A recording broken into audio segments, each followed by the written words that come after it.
where we strive to put love at the center of how we show up in the world.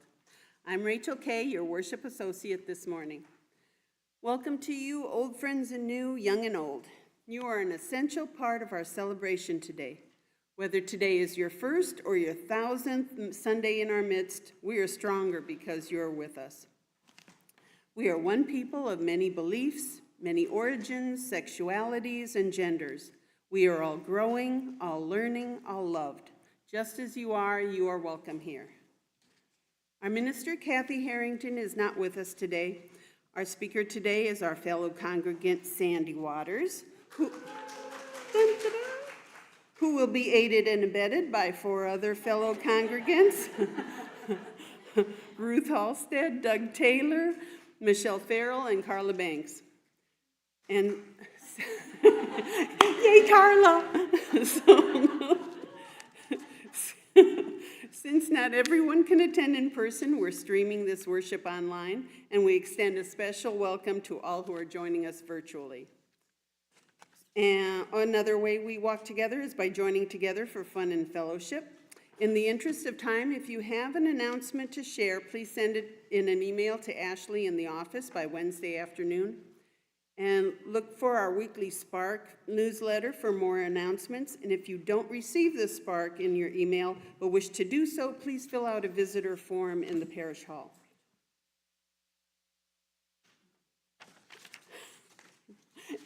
By the way, okay,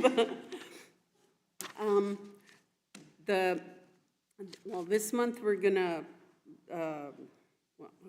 The domestic violence shelter Haven House, Northwest Indiana, has been hit by a huge tree and the building has damages due to the storm.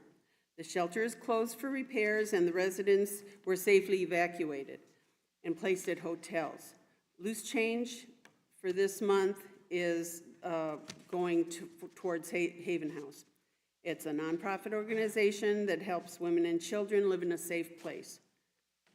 So when we have the offering, please be as generous as possible. It's a very worthy cause. Oh. Sorry. A live announcement. So we are having a special brief meeting after service next week. My 3-year term on the board was up, and at the board meeting, I was like, well, you know, if you'll have me, I'm willing to stay on for another 3 years. And they were like, okay. And then, so we voted Janet in as the new member, and I don't know why we just, I still need you guys to say, you know, cool, we'll have you for another 3 years. Or if there's anyone else that wants to throw their hat in the ring and wants to have a vote. So that's the bylaws, and I wasn't trying to like weasel in for another 3 years. I do really apologize about all that.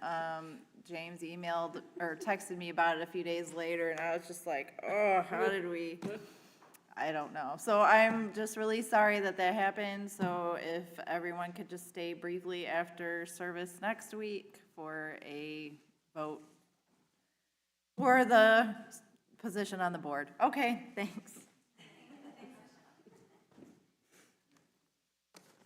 Weasel. And now, please greet your neighbors. Take a moment to greet your neighbors and say hello to someone you don't know. Make somebody new feel welcome.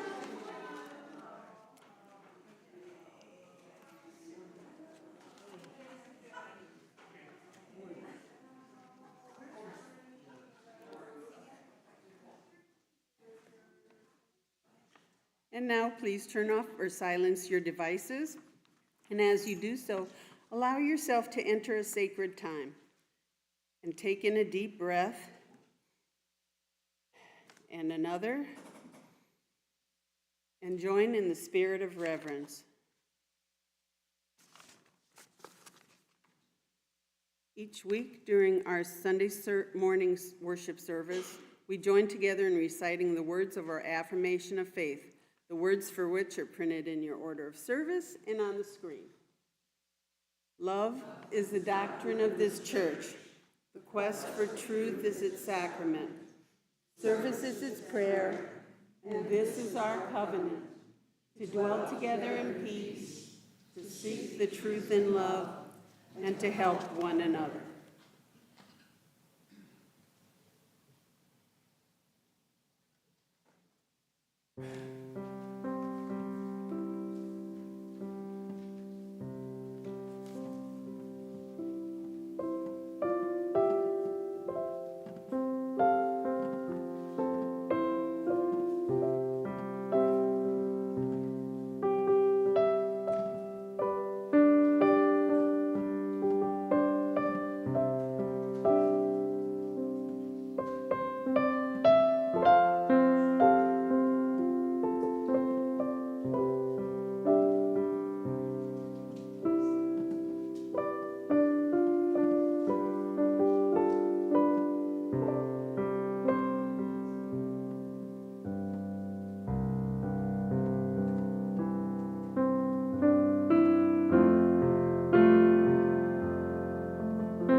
It suggests the transformations that takes place when we are held within religious community.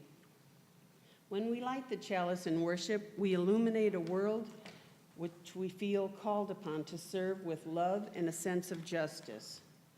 Please join in lighting the chalice by reading together the words on the screen and in your order of service.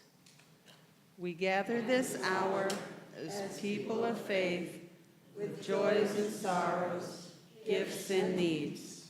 We light this beacon of hope, sign of our quest for truth and meaning, in celebration of the life we share. And now please rise in body or spirit to join in singing the doxology. The words are on the screen or in your...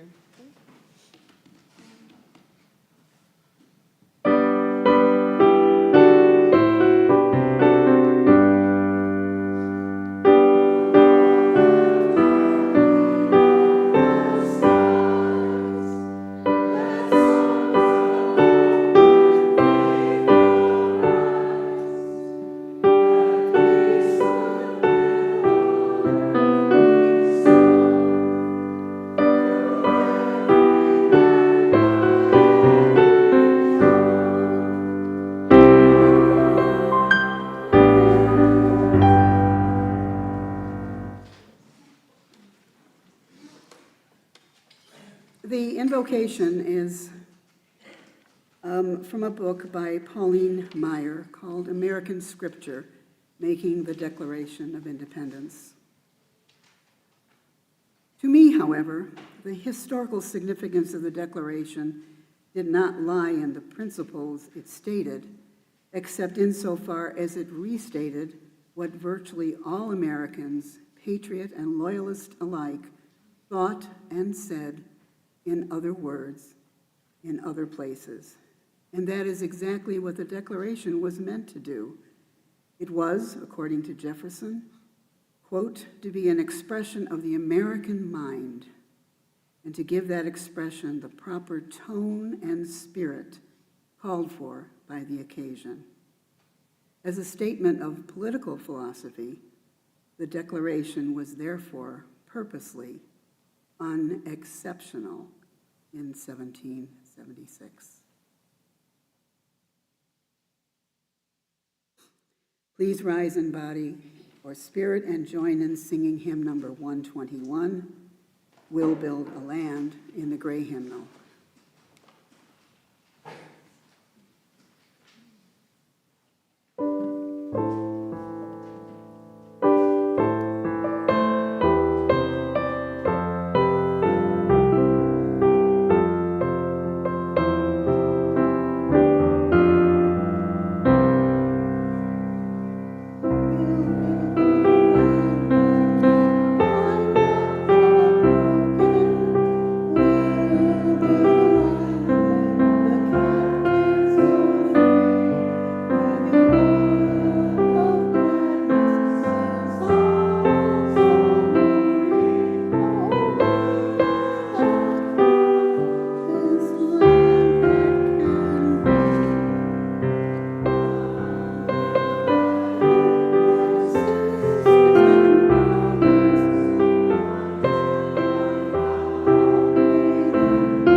Each week, we share a portion of our Sunday offering with a social justice cause outside our church walls in a program called Loose Change for Social Change.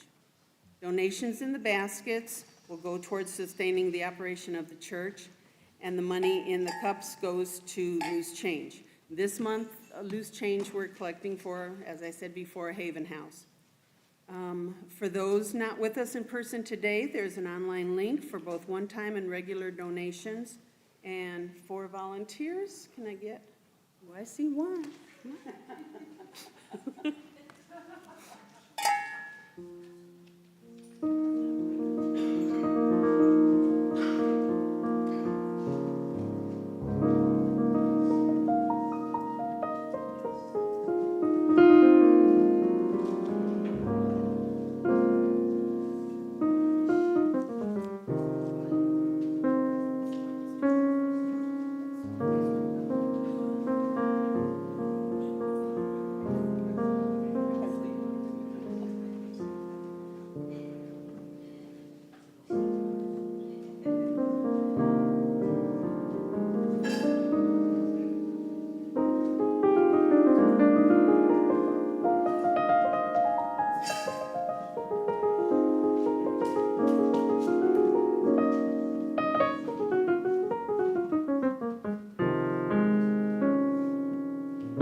For your prayers, your presence, your service, and your gifts, we are truly grateful.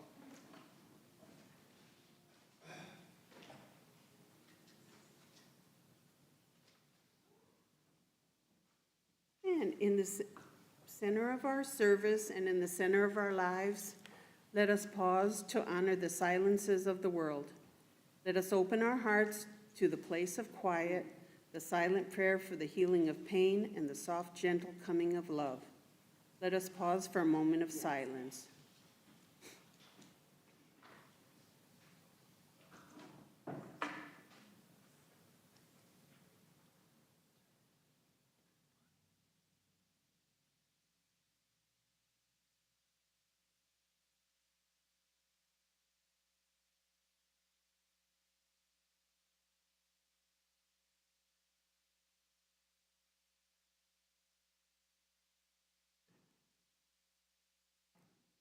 You are now invited to light a candle of memory or hope, or just sit quietly as the music holds you in a meditative space.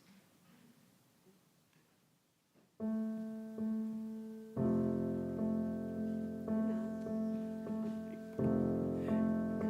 on. Don't be shy.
Now let us fill this sacred place with the names of loved ones we hold close in our hearts this morning, some suffering and sorrow, some celebrating in joy.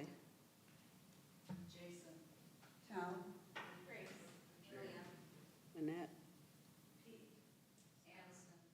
Diana.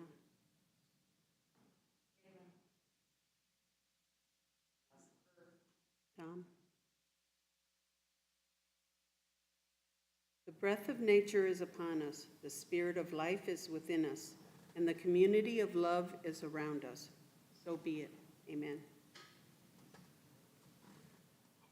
And now, joys and sorrows are a time to share personal joys that you're celebrating so we can celebrate with you as a community. It is also a time to share personal sorrows that weigh on your hearts so that we can support one another. Please keep in mind that this part of the service excludes our online members, friends, and visitors. And Joan will come around now the room with the microphone, and please introduce yourself.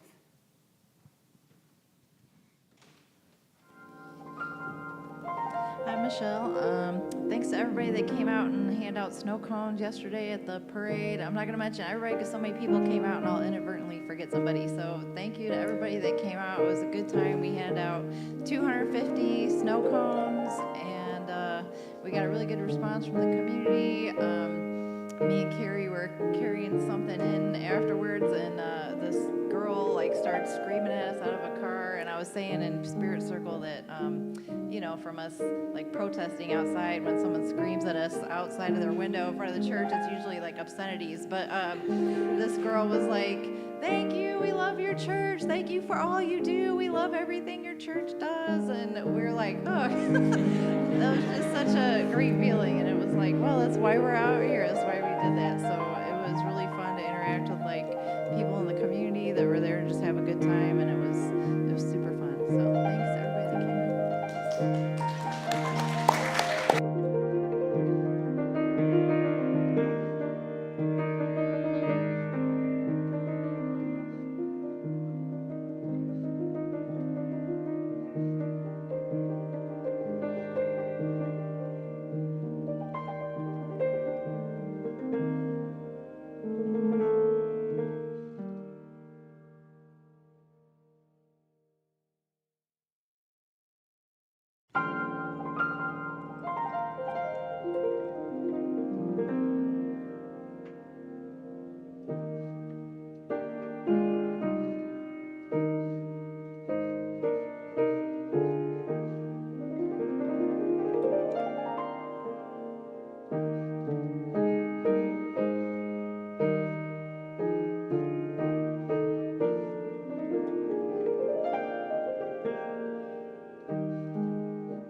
sorrows that were too tender to express.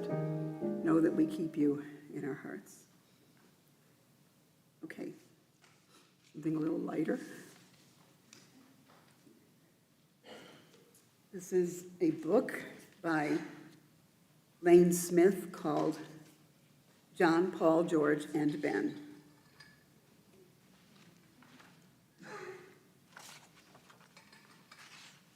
Once, there were 4 lads, John, Paul, George, and Ben. And make that 5 lads. There was also independent Tom, always off doing his own thing. John was a bold lad. At the start of every school year, the students were asked to write their names on the chalkboard, and every year it was the same story. John, his teacher would say, "You have lovely penmanship, John.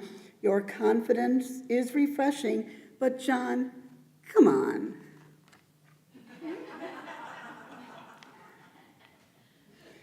We don't need to read it from space. Paul was a noisy lad. Before fun was invented, people joined bell-ringing clubs. As a member of Boston's Old North Church, Paul spent hours practicing in the belfry tower.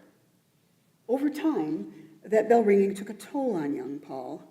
All day his head was filled with loud bings and bongs, and he had to practically scream just to hear himself talk.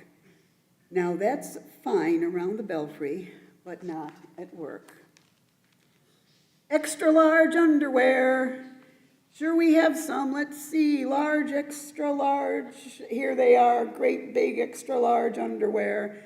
Paul was like a bullhorn in a china shop. Your wig? Yes, it's coming. And your polka dot shirts are coming, and the pink breeches are coming. It took many years and a midnight ride for people to finally appreciate his special talent. The red coats are coming. Everyone except that big underwear lady. She was still mad. George was an honest lad. One day, he took his shiny new hatchet and chopped down his family's cherry tree. When his father discovered the tree, he asked, "Son, do you know who killed this beautiful little cherry tree?" "I cannot tell a lie," answered George. "'Twas I who chopped down this cherry tree." "Then run to my arms, dearest boy," cried his father, "for you have paid me for it 1,000-fold with your honesty." "Really?" said George. "In that case..."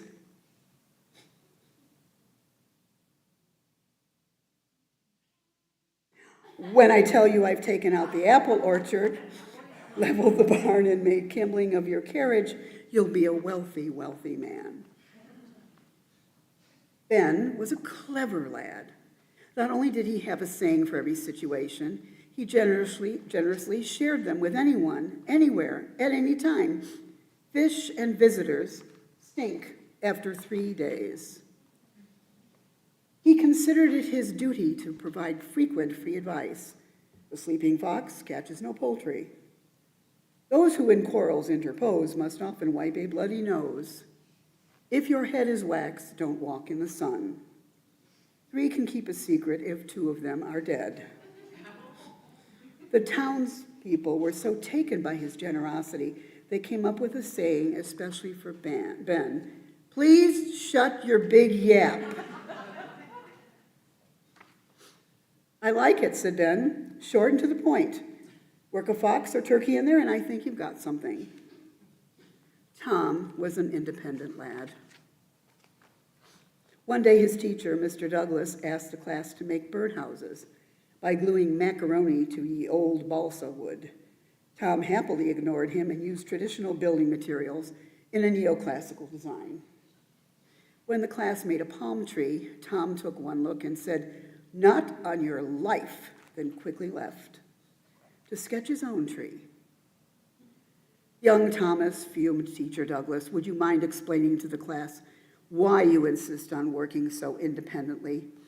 "Certainly," said Tom. "In fact, I've taken the liberty to list the very reasons." "Fear not, sir. I've used small words for the benefit of the dullards."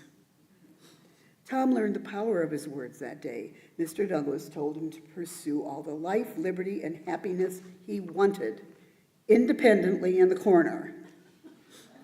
the other students pursued lunch. The rest is history. Say you want a revolution? Well, John, Paul, George, and Ben and Tom sure did. In April of 1775, they got one. The Redcoats were coming. In fact, King George III's army was marching to Lexington and Concord to arrest John and other sons of liberty.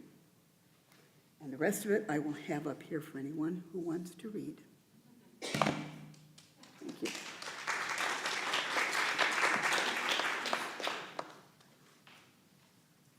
Okay, this is just a short introduction to the reading of the Declaration of Independence.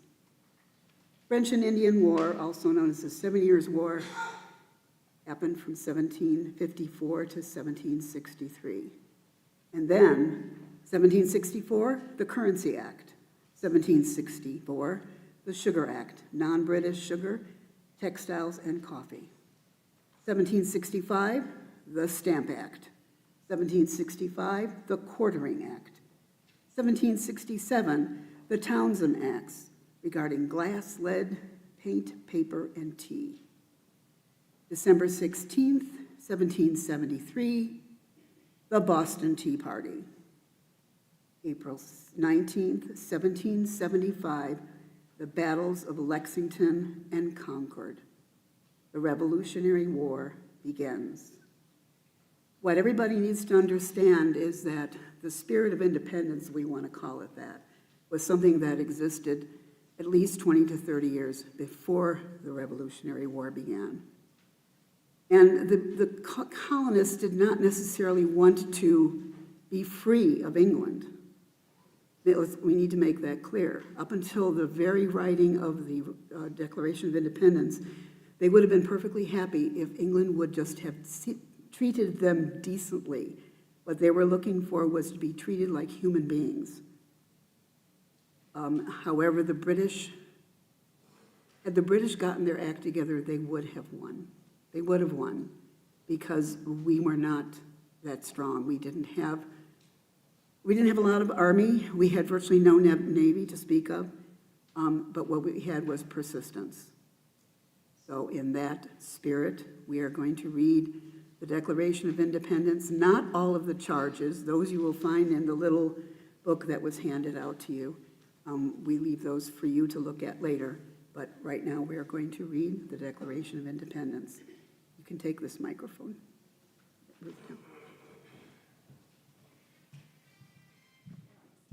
If you want to, yeah. In Congress, July 4th, 1776.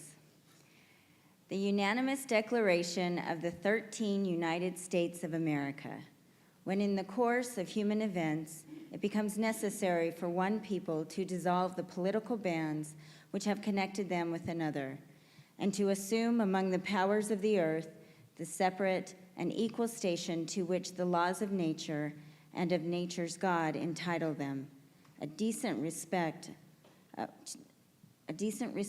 the opinions of mankind requires that they should declare the causes which impel them to this separation.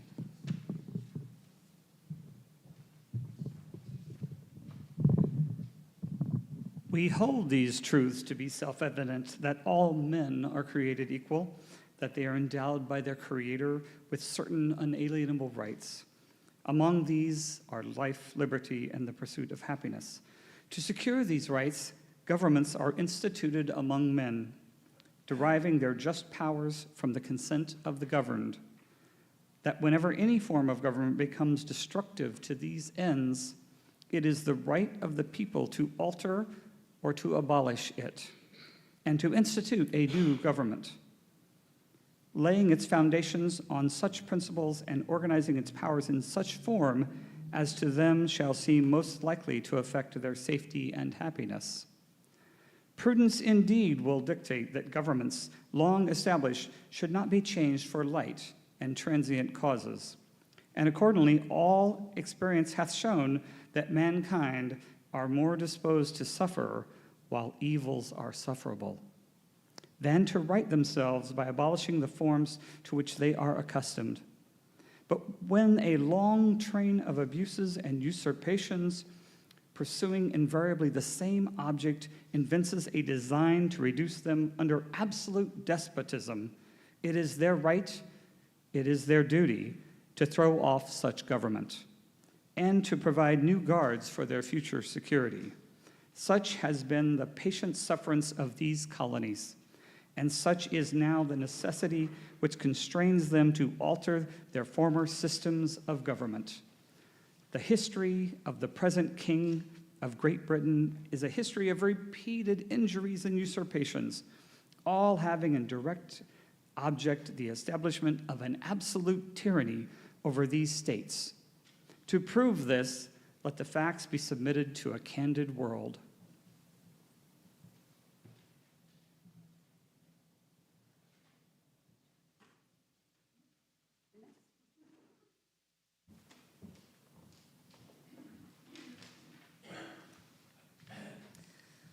He has refused his assent to laws the most wholesome and necessary for the public good. He has forbidden his governors to pass laws of immediate and pressing importance, unless suspended in their operation till his assent should be obtained, and when so suspended, he has utterly neglected to attend to them.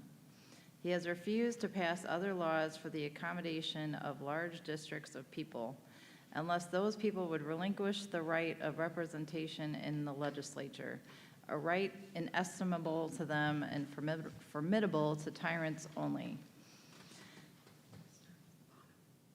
What? Do you want me to skip that part? Yeah. Oh, sorry. In every stage of these oppressions, we have petitioned for redress in the most humble terms. Our repeated petitions have been answered only by repeated injury. A prince whose character is thus marked by every act which may define a tyrant is unfit to be the ruler of a free people. Nor have we been wanting in attentions to our British brethren. We have warned them from time to time of attempts by their legislature to extend an unwarrantable jurisdiction over us. We have reminded them of the circumstances of our emigration and settlement here. We have appealed to their native justice and magnanimity, and we have conjured them by the ties of our common kindred to disavow these usurpations, which would inevitably interrupt our connections and correspondence. They too have been deaf to the voice of justice and of consanguinity. We must therefore acquiesce in the necessity which denounces our separation and hold them as we hold the rest of mankind, enemies in war, in peace, friends.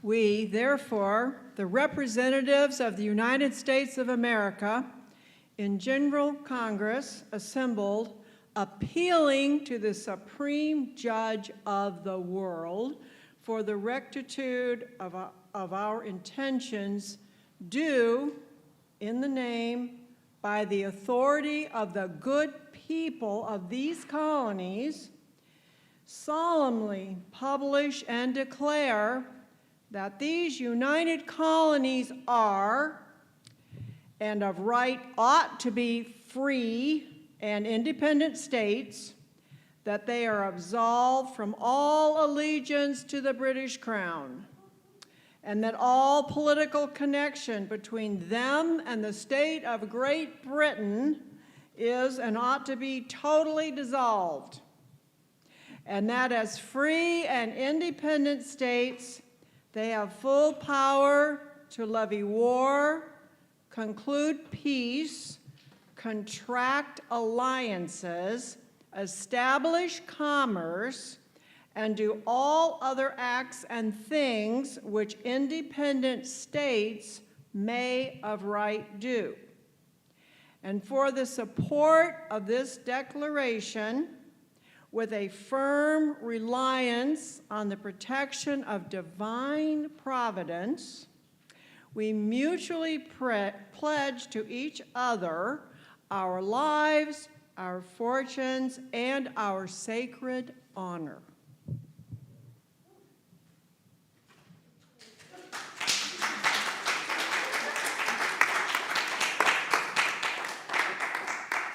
Amen. Okay, so you all should have that little booklet, which has the Constitution and the Declaration of Independence. I'd like you to take a look at that later. Take a look at the list of charges, and bear in mind that some of them may be charges we would love to bring today. It's really not at all surprising. And as an afterward, the Articles of Confederation and Perpetual Union were debated by the Second Continental Congress between July 1776 and 1777, and were effective on March 1st, 1781. In 1781 was the Siege of Yorktown, which changed everything, and that was the battle in which we essentially won our freedom. The cessation of colonial rule was negotiated, and the Treaty of Paris was signed on September 3rd, 1783. The Constitutional Convention at Independence Hall in Philadelphia occurred between May 25th and September 17th, 1787. It was presented to the states, and as of June 21st, 1789, it was ratified by 9 out of 13 states. It became effective in March 4th, 1789, and the first legislature occurred on March 4th with 11 states participating. So it took a while for us to get where we needed to be. So thank you very much.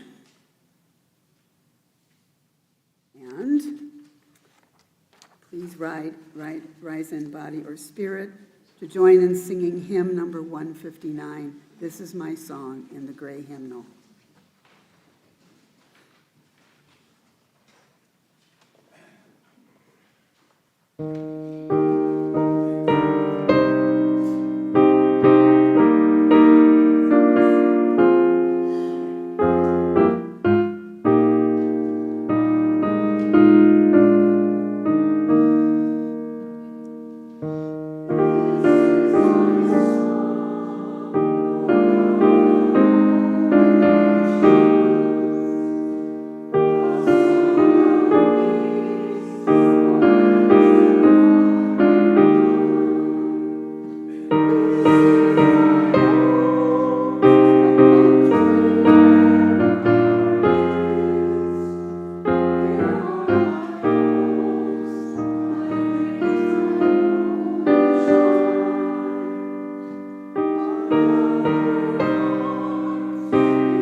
To accompany the extinguishing of the chalice. We extinguish this flame, but not the light of truth, the warmth of community, and the fire of commitment. These we carry in our hearts until we are together again.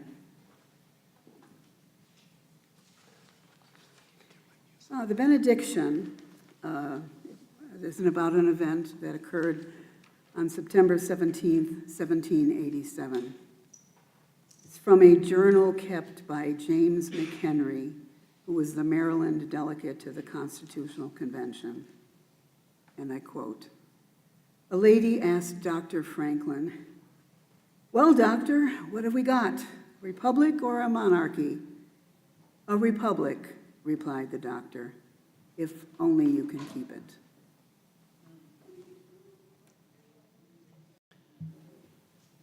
And now please join us. Wherever. Oh, never mind.